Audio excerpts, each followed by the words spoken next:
Hey y'all, you know, it's Deja Barnes here with Mirror Management Mondays, dropping some gems from me to you. And as I learn, you will learn. We already know that. All right, so today I want to talk a little tiny bit about going through things or growing through things, however you want to label it or whatever. So today I was thinking about um, every single time that I grow through something, heal through something, whatever I am doing in that timing, I decide to look at myself on the other side of that. So recently I had this situation that had me feeling very, very um, sad, very, what other words? Not depressed, but insecure. That's a good word to use. Um, and it was all based off somebody else's actions, had absolutely nothing to do with me, but they also, their insecurities also projected onto me as well. Long story short, those things left me in a space where I knew I had to change things and fight harder, not only for myself, but most importantly for myself. So when I felt all of those things, I was like, I don't want to feel this. And most people do not want to feel that. They don't want to feel that because it's not a good feeling. Like, who really wants to feel that? Most people don't want to feel that. And right now, in this day and age, we are experiencing a lot of people feeling that. So, kind of the reason why I made the video because I know from experience what it is like to grow through that, things. Thankfully, now I'm in a space where I'm actively providing myself with a routine that helps me not feel those feelings because gratitude cannot stay in the same house with sadness, depression, etc. So focusing, where you put your focus on and you practice a lot of repetition, that that becomes stronger and then you get muscles like these, but that becomes stronger. So that is what I am doing, strengthening my weakness. And it's okay to be vulnerable and let other people know that you're vulnerable and that's a weakness because that's actually a strength. I am walking off topic a little bit, and that's okay because I like to talk and you like to listen. It happens. But being in that space, you don't want to be there.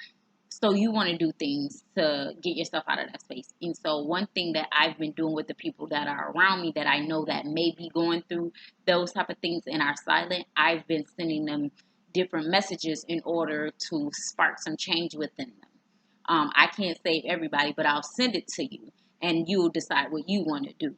You can walk that horse to the water, but you can't make him drink. Okay, that's okay.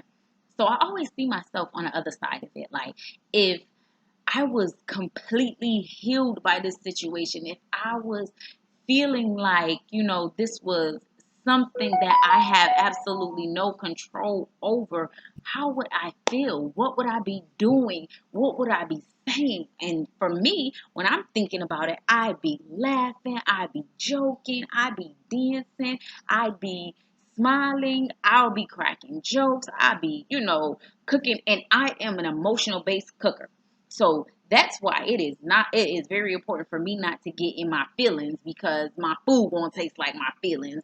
If I'm in there cooking up depression, then the babies is eating depression. Come on now. Who gonna feed their kids depression? So that's why I strive really, really hard to make sure that I am like balanced internally so that that doesn't project onto my children and then they have to consume that and then consuming too much of that will be something that they'll actually embody and they'll give that onto the world. And that's not the legacy I'm trying to leave at all. No. When you hear Deja, you don't want to hear, yeah, this is what she passed on. So seeing myself on the other side of it. You gotta see yourself on the other side of it. Like see yourself being the genuine you, the laughing, the joking, the smiling, the playing, just or whatever characteristics that you have that you like to see when you are feeling nothing but your greatest self. That right there Excuse me. That right there, see you doing that. See that, visualize that, and then sit with that. Because your body starts to, when you think it, your body starts to feel that. And I'm only going to speak from experience because I can't speak on nobody else's experience but on my own. But your body starts to feel that. You start getting excited. You start getting these tingling little feelings. And it's like, I guess that's what impulsivity is like. I don't know, when you get extremely excited and then you just start feeling all of these good feelings, but feel those feelings. Those are good. And after you have felt that and you saw yourself on the other side, write it down, think about it, audio record yourself. You don't like people in your business, take it, take your phone and put it in your notes, put a lock on your phone. Do what works best for you. But after you do that, think, sit, hear your heart. And then after you do that, write down, notepad it, talk it, think it, whatever, what you need to do to get to that spot. Because you deserve to be at that spot. So you have to write it down, note it, voice it, whatever, what you need to do to get to that spot. So that you can get there. But not only when you get there, stay there. Staying there is the work. Now that's the work. But you have to be willing to put the work in to have full control over your own life. Because after all, we are in charge of our thoughts. If we continue with the negative thoughts, that'll keep us bound. But if you want to be free, gratitude is an attitude, baby. I love you out of life, man. I'm going to talk to y'all soon. But this is some Mirror Management Monday. We're going to get it together.